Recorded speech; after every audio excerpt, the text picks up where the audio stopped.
We're reaching for the stars again as Sega gives us yet another Sonic game to sink our chompers into. That's right, it's time we covered Sonic Colors Ultimate.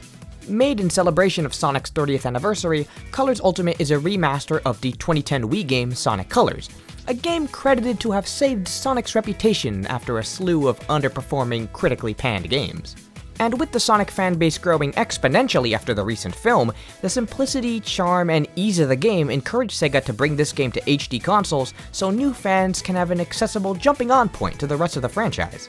The plot of Colors centers on Sonic and Tails, visiting an amusement park in space built by a supposedly reformed Dr. Eggman in hopes of turning over a new leaf.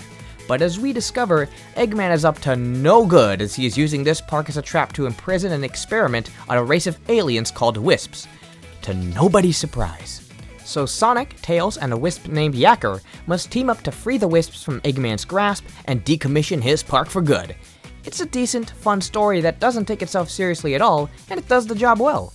The gameplay is fundamental Sonic. Speeding to the end of the stage and smashing badniks, his most powerful tool in his arsenal is the boost, a mechanic where Sonic can become an invincible blur, blasting across the stage at great speeds.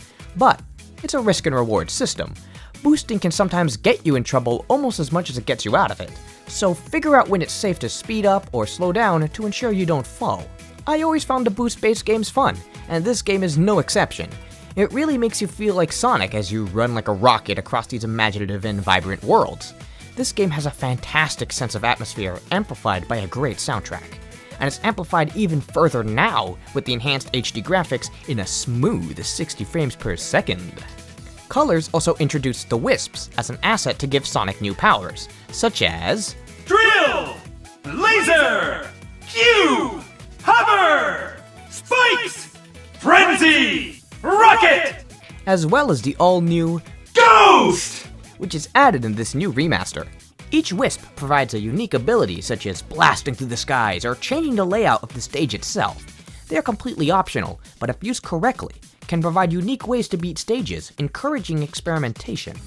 I'm not particularly a fan of the Ghost Wisp, however, as it slows down the game considerably. In fact, that is probably my biggest issue with Colors. The game has a tendency to, well, slow down.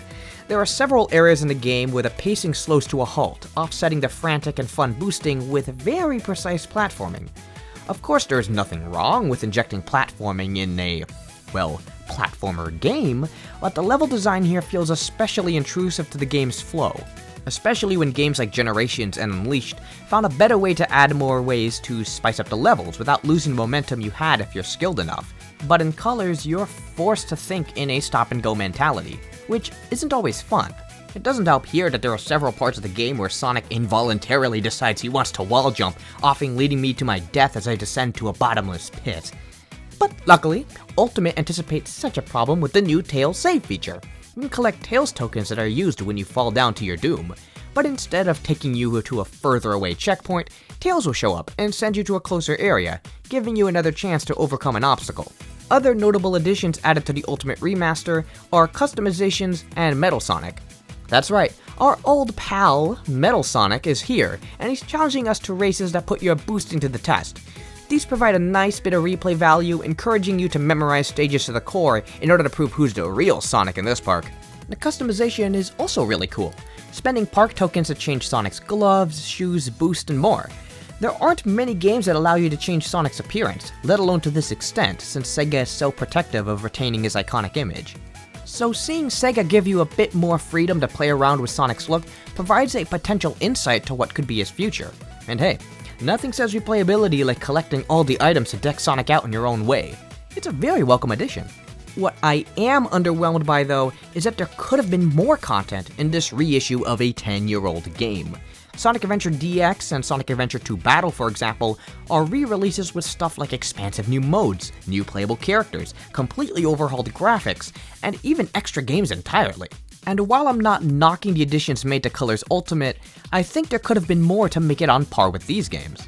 As for bugs, I heard Ultimate had some pretty game-breaking ones, but in my experience playing them on PS5, I haven't really faced any aside from frame rate drops whenever I get hit. which can be a bit annoying admittedly.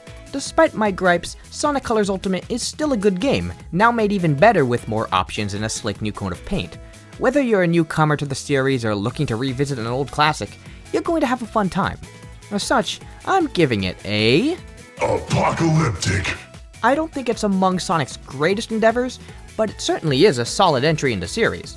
And if you want more content like this, how about you Rocket! yourself to the subscribe? Q! Your support will help me keep Laser! focused on this channel and prevent me from becoming a Ghost! Was that too much? Yeah, that was too much. Don't fall apart.